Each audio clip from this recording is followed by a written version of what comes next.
lady in the washroom. When I was 19 and in college, I used to go out drinking at bars or to crazy house parties. One night, around 12:30 in the morning, I had fun drinking with my classmates. Then I decided to go home. Being stupid and a reckless person, I forgot my house keys. I was still living with my parents at the time, so I got locked out of the house. I didn't want to wake them up, as I know my strict dad would have gone ballistic. I eventually called my friend Andrew, who was still awake, and he allowed me to crash at his place for the night. He also was a student who lived with his parents, but his house was big and had 6 bedrooms. He told me apparently his house was haunted by an old woman and a red-headed lady, but I never took any notice. I came into his house around 1:30, and by this time I wasn't drunk, I was sobering up. However, I was tired, but yet still paid attention to my surroundings and had good balance. He and his brother Mark went into the kitchen and brewed up some tea. I was at the door to the kitchen, and inside the kitchen on the left-hand side was another door. This door was the washroom, and most times it was open. As I stood at the entrance to the kitchen, Mark was in front of me, and he started talking about Power Rangers. As we chatted for a bit, I noticed someone standing in the dark of the washroom. No light was on in that room, but the kitchen light was bright enough so you could see what or who was inside it. As Mark talked to me, someone captured my eyes. I looked at them and then at him, nodding my head. Then I looked again and noticed the figure. It was an old woman with short, curly white hair, wearing a pink, somewhat light purple blouse and an apron. She stood there facing the wall and washing machine with her back turned towards me, just like from the movie Blair Witch Project. I looked again to make sure it wasn't my imagination, and this time I felt her presence. As Mark continued to talk to me, this elderly lady stood there in silence, not moving once. I had never met this woman, and I was surprised to see her. I assumed she was their grandma, and I thought maybe this was very rude and they were talking to me and not introducing her. It must have been a minute and a half as she stood there facing the wall, not allowing me to see her face. I was going to acknowledge her and say, "Hey guys, why haven't you introduced me to this lovely lady?" And eventually I decided to do that, but the moment I was about to open my mouth and acknowledge her existence, she disappeared in a blink of an eye. The feeling of her presence was then gone in an instant. I was dumbfounded and speechless. I could swear there was a lady in the washroom. I thought, was that real? Was there a real woman there? And Mark stopped talking, turned his head around to the washroom, and then back at me and said, "You know this place is haunted, right?" That was the first time I fully believed them, and the first time I saw a ghost with my own eyes. Someone was calling me. This is about my first ever paranormal encounter. This incident took place December 2015 in Perth, Australia, while I was visiting my uncle. I was around 13 then, and I had gone to Australia with my grandparents and cousin to visit my uncle. We were joined by my mom and another uncle a few days later. My uncle lives with his wife and his 2 kids. They live in a single-story house with 4 bedrooms, 2 living rooms, 2 baths, and a pool. The house was just right to accommodate all 10 of us at that time. The incident took place about 2 weeks after we arrived. It was about 10:30 at night. My mom and my aunt had gone out to visit a family friend, and 2 of my cousins and I were in one of the bedrooms just talking about girl stuff. Everyone else was in the living room watching TV. In order to get from the living room to the bedroom, you would have to walk past the kitchen and an open door that led to a hallway to 3 of the bedrooms. Once you open the door on your left, there would be 2 adjacent bedrooms. And if you were to look right and straight down the hall, the bedroom we were in would be at the end of the hall. My cousins and I were talking, laughing, and basically just having a good time.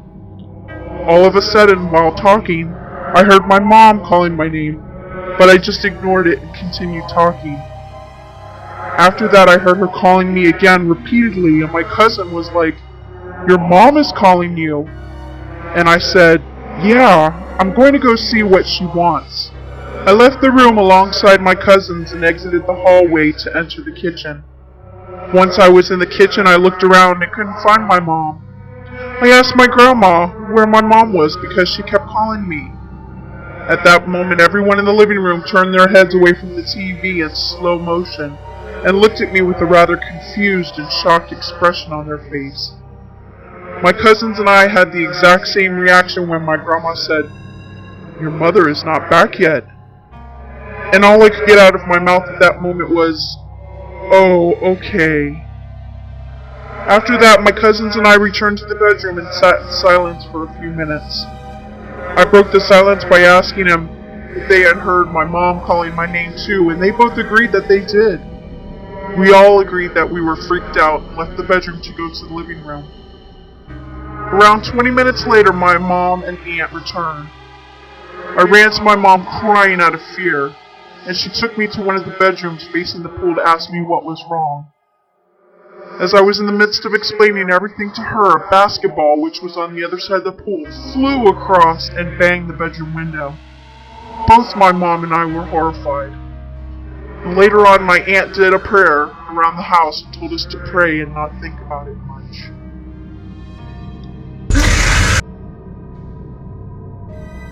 The dark, cloaked entity. The first time I recall seeing him was when I was around 8 years old. My bed had recently been moved to face the window in my room. It was nighttime but quite well lit outside, and I saw this dark, cloaked black figure with a hood covering most of his face. What I could see of his face was white and maybe translucent. There seemed to be some blood dripping down it. I'm not sure if I would say he was solid, but I did see him very clearly. The next time I saw him was when I was around 12. I was sitting in my basement with a friend. I blinked, and in my mind's eye, I saw the basement from her perspective somehow and saw him standing behind me in the doorway. I went to a little Wiccan shop and scared the daylights out of the owner. She basically ran away as soon as I entered the store. Her husband told me that she sensed some dark energy around me. I took this as me having darkness in my aura. The order of events gets a little foggy from here.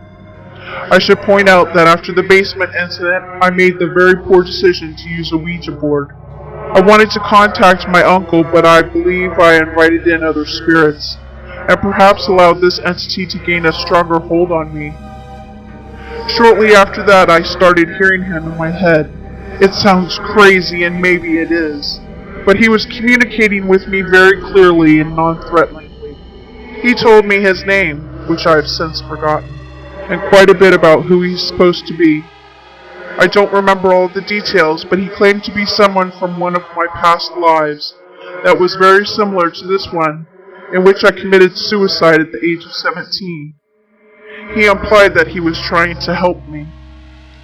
Things started to get scary for a while. I assumed it was this spirit and that he was trying to trick me somehow. So I decided to do a binding ceremony. Considering the fact that I was only in my early teens and I had no idea what I was dealing with. I don't think it went as planned.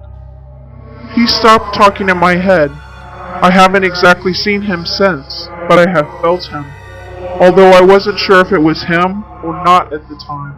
My husband has caught glimpses of him in every house we've lived in the last 5 locations, and thought that it was something haunting him. I have saged my homes.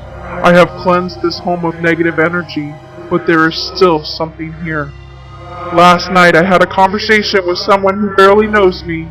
She is my stepbrother's girlfriend and we haven't spoken much, but my mom brought up the shop incident and asked what it was that the owner had said to me. When I answered that my energy bothered her and that she said she didn't think it was mine, she said that when she first met me, she also had to leave quickly because she saw a cloaked figure standing behind me and that he didn't want anyone else near me.